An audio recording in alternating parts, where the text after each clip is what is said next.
ಶುಭಗಳು ನಿಮ್ಮೆಲ್ಲರಿಗೆ ಶುಭಗಳು. ಯೇಸು ಕ್ರಿಸ್ತನು ನಮಗೆ ಒಡೆಯನಾಗಿದ್ದಾನೆ. ಯೇಸು ಕ್ರಿಸ್ತನು ಪರಿಶುದ್ಧನು ಪರಿಶುದ್ಧನು ಪರಿಶುದ್ಧನು. ನೋಡ್ರಿ, ಯಜ್ಞದ ಕುರಿಮರಿದಾತನು ನಮ್ಮನ್ನು ಬಲಪಡಿಸ್ತಾ ಇದ್ದಾನೆ. ಶಿಲುಬೆ ಎತ್ತಿ ರಕ್ತ ಸುರಿಸಿ ನಮ್ಮನ್ನು ಪರಿಶುದ್ಧರಾಗಿ ಮಾಡಿ ಪರಿಶುದ್ಧನು ಪರಿಶುದ್ಧನು ಪರಿಶುದ್ಧನು ನಮ್ಮನ್ನು ಪರಿಶುದ್ಧವಾಗಿ ಇರುವುದಕ್ಕೆ ಕೃಪೆ ಕೊಡ್ತಾ ಇದ್ದಾನೆ. ಕೃಪೆಯಿಂದ ಕೃಪೆಗೆ ನಮ್ಮನ್ನು ಕರೆದೊಯ್ತಾ ಇದ್ದಾನೆ. ಪರಿಶುದ್ಧನು ನಮ್ಮನ್ನ ಪವಿತ್ರವಾಗಿ ಮಾಡ್ತಾ ಇದ್ದಾನೆ. ಪವಿತ್ರಾತ್ಮ ನಮ್ಮ ಹೃದಯದಲ್ಲಿ ಬಲಗೊಂಡು ನಮ್ಮನ್ನು ಬಲಪಡಿಸಿ ಸ್ಥಿರಪಡಿಸಿ ಸಿದ್ಧಪಡಿಸುವುದಕ್ಕೆ ಕಾರಣವಾಗಿದೆ. ನಾವು ನೋಡಿ, ರೋಮಾ ಪತ್ರಿಕೆ 5ನೇ ಅಧ್ಯಾಯ 1ನೇ ವಚನ, ನಂಬಿಕೆಯಿಂದಲೇ ನೀತಿವಂತರಾಗಿ ನಮ್ಮ ಕರ್ತನಾದ ಯೇಸು ಕ್ರಿಸ್ತನ ಮೂಲಕ ದೇವರೊಂದಿಗೆ ಉಂಟಾದ ಸಮಾಧಾನದಲ್ಲಿ ಇರೋಣ. ನಂಬಿಕೆಯಿಂದ ನೀತಿವಂತರಾಗಿ ನಾವು ಮಾರ್ಪಲ್ಪಟ್ಟಿದ್ದೇವೆ. ನಂಬಿಕೆಯಿಂದಲೇ ನಾವು ನೀತಿವಂತರಾಗಿದ್ದೇವೆ. ನಮ್ಮ ಕರ್ತನಾದ ಯೇಸು ಕ್ರಿಸ್ತನ ಮೂಲಕ ನಾವು ಸಮಾಧಾನವನ್ನು ಹೊಂದಿದ್ದೇವೆ.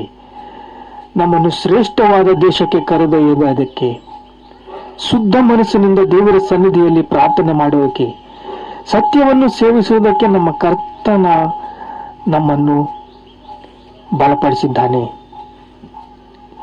ನಿನ್ನನ್ನೇ ನಂಬಿದ್ದೇನೆ ತಂದೆ, ನಮ್ಮ ಮೊರೆಯನ್ನು ಕೇಳು. ನಮ್ಮ ಮೊರೆಯಿಂದ ನಮ್ಮನ್ನ ಶ್ರೇಷ್ಠವಾದ ದೇಶಕ್ಕೆ ಕರೆದೊಯ್ತೀಯಂತೆ. ನಂಬಿಕೆಯಿಂದಲೇ ನಮಗೆ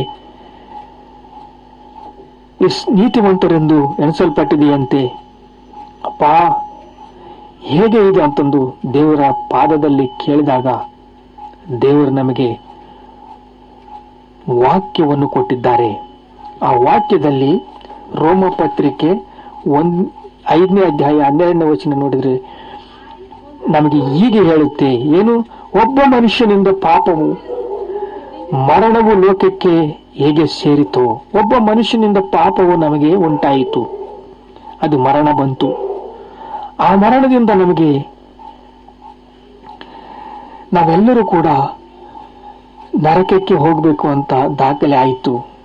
ಕ್ರಿಸ್ತನಿಂದ ನಾವು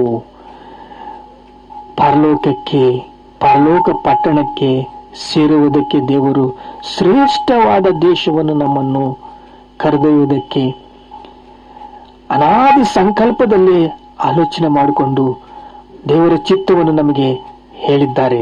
ಶುದ್ಧ ಮನಸ್ಸಿನಿಂದ ದೇವರ ಸನ್ನಿಧಿಯನ್ನು ನಾವು ಹೋಗುವುದಕ್ಕೆ, ಸತ್ಯವನ್ನು ನುಡಿಯುವುದಕ್ಕೆ, ಸತ್ಯವಾಗಿ ಜೀವಿಸುವುದಕ್ಕೆ, ಸತ್ಯವನ್ನು ಮಾರ್ಗವಾಗಿ ದಿನವೂ ನಾವು ಬದಲಾಗುವುದಕ್ಕೆ ಕೃಪೆ ಕೊಟ್ಟಿದ್ದಾರೆ. ನೋಡ್ರಿ, ಇಲ್ಲಿ 5ನೇ ಅಧ್ಯಾಯ 19ನೇ ವಚನ ಏನು ಹೇಳುತ್ತೆ ಅಂದ್ರೆ, ಒಬ್ಬನ ಅವಿಧೇಯತೆಯಿಂದ ಎಲ್ಲರೂ ಪಾಪಿಗಳಾದರು, ಹಾಗೆಯೇ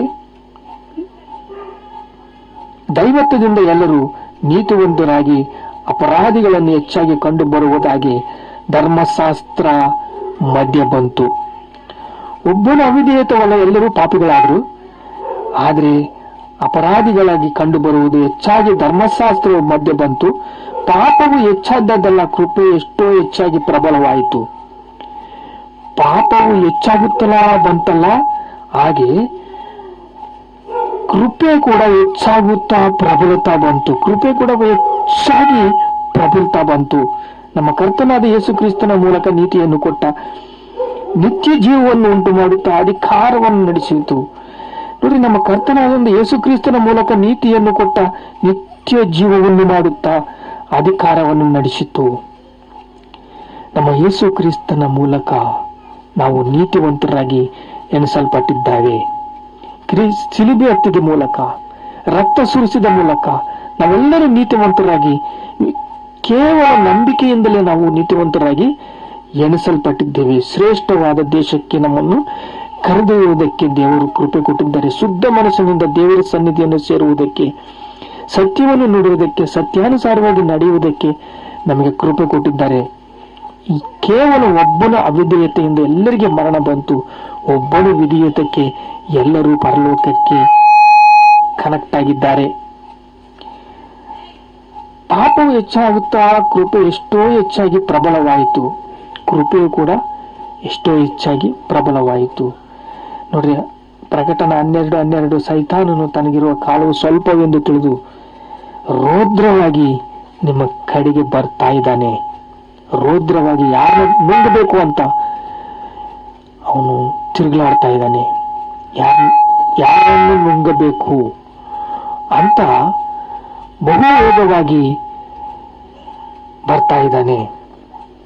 ಶ್ರೇಷ್ಠವಾದ ದೇಶಕ್ಕೆ ನಮ್ಮನ್ನು ಕರೆದೊಯ್ಯುವುದಕ್ಕೆ ಕೃಪೆ ಕೊಟ್ಟಿದ್ದಾನೆ.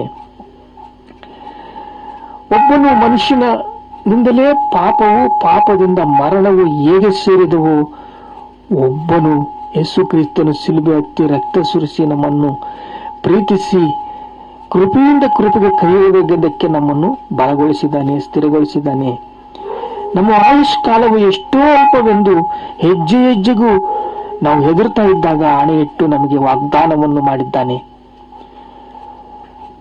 ಯಾವ ಉಪದ್ರವವು ನಮ್ಮ ಗುಡಾರಕ್ಕೆ ಸೇರಲಾಗದಂತಂದು ಶಿಲುಬೆ ಎತ್ತಿ ರಕ್ತ ಸುರಿಸಿ ದೀಕ್ಷಾ ಸ್ನಾನ ಮಾಡಿಸಿ ನಮ್ಮನ್ನು ಪರಲೋಕಕ್ಕೆ ಕರೆದೊಯ್ಯುವುದಕ್ಕೆ ಕೃಪೆ ಕೊಟ್ಟಿದ್ದಾನೆ. ಪ್ರೀತಿಯಿಂದ ನಮಗೆ ಕೃಪಾ ಬಂತು. ಕೇವಲ ನಂಬಿಕೆಯಿಂದಲೇ ನಮಗೆ ಕೃಪಾ ಬಂತು. ಈ ಕೃಪದಿಂದ ನಾವು ಪರಲೋಕಕ್ಕೆ ಸೇರಿದ್ದೇವೆ. ಶ್ರೇಷ್ಠವಾದ ದೇಶವೆಂಬ ನಾವು ಕೃಪೆ ನಮಗೆ ಬಂತು.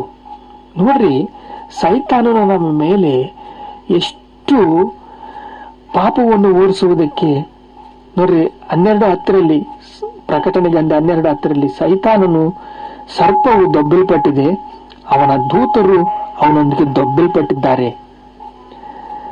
ಸರ್ಪವೆಂಬವನು ಪರಲೋಕದಿಂದ ದೊಬ್ಬಲ್ಪಟ್ಟಿದ್ದಾನೆ. ಪರಲೋಕದಲ್ಲಿ ಯುದ್ಧ ನಡೆಯಿತು. ಮಿಕಾಯೇಲು ಯುದ್ಧ ಮಾಡಿದ. ಅಲ್ಲಿ ದೊಬ್ಬಲ್ಪಟ್ಟ ಸೈತಾನನ ದೂತರು ಸೋತು ಹೋದ್ರು. ಎಷ್ಟು ಇದಕ್ಕೆ ಹೇಳ್ತಾ ಇದ್ದೀನಿ ಅಂದ್ರೆ, ಸೈತಾನನೆಂಬ ಘಟಸರ್ಪನು ಸೋತೋಗಿ ಮೇಲಿಂದ ದಬ್ಬಲ್ಪಟ್ಟಿದ್ದಾನೆ. ಈಗ ರಾಜ್ಯವು, ಶಕ್ತಿಯು, ಬಲವು ಕ್ರಿಸ್ತದಾಯಿತು. ಕ್ರಿಸ್ತನಿಗೆ ಒಡೆಯನಾಗಿದ್ದಾನೆ. ನಮ್ಮ ಕ್ರಿಸ್ತನು ಒಡೆಯನಾಗಿದ್ದಾನೆ. ರಾಜ್ಯವು, ಪರಲೋಕ ರಾಜ್ಯವು ನಮಗೆ, ಭೂಲೋಕ ರಾಜ್ಯವು ನಮ್ಮದೇ.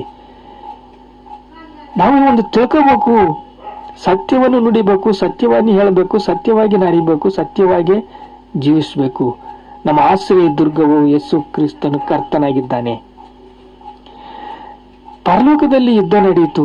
ಮಿಕಾಯೇಲನು ಅವರ ದೂತರು ಅವರು ನಮ್ಮನ್ನ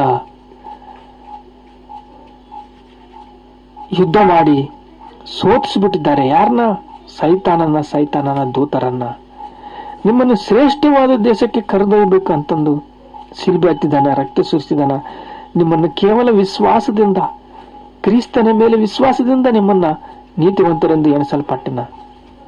ನೀತಿವಂತರಾಗಿ ನೀವು ಇದ್ದೀರಂದ್ರೆ, ಒಬ್ಬ ಮನುಷ್ಯನಿಂದಲೇ ಪಾಪವು ಮರಣಕ್ಕೆ ಹೇಗೆ ಸೇರಿತೋ, ಒಬ್ಬ ವಿಧೇಯತಕ್ಕೆ ಯೇಸು ಕ್ರಿಸ್ತನ ಮೂಲಕ ಎಲ್ಲರೂ ನೀತಿವಂತರೆಂದು ಎಣಿಸಲ್ಪಟ್ಟಿದ್ದಾರೆ.